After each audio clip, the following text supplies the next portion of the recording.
Elle tenait à cœur, je pense, à beaucoup de monde, parce que 20 ans, c'est hier. Ça paraît loin, mais c'est hier. On se rappelle tous de ce qui s'est passé ce jour-là. Le 9 mai, c'est une date qui est marquée dans nos têtes, dans nos cœurs aussi.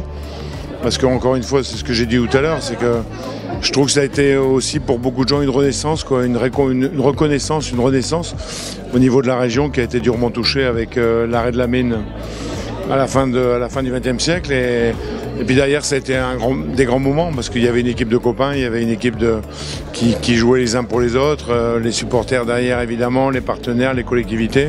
Enfin, tout était réuni pour qu'on fasse l'exploit, on a réussi à le faire. Moi, j'étais très confiant quand on joue le dernier match à Auxerre. Puis après, quand on est un partout, il faut absolument qu'on ne prenne pas de but. On regarde la montre sans arrêt, quoi, parce que les 10 dernières minutes, elles m'ont paru durer 1 heure. Puis après, c'est la délivrance. Donc, on le vit comme chaque match. Mais celui-là particulièrement, évidemment, parce qu'on allait là-bas pour au moins faire match nul et être champion. C'est ce qu'ils ont réussi à faire. J'ai participé parce que les gens de chez moi, évidemment, ont travaillé avec la ville de Lens, avec le musée du Louvre, qui nous a donné des choses pour présenter ce qu'on avait. Puis après, on a été rechercher des maillots chez plein de gens, chez des supporters, chez les joueurs, évidemment. Louis Nicolin, enfin le fils de Louis Laurent, nous a prêté des maillots aussi.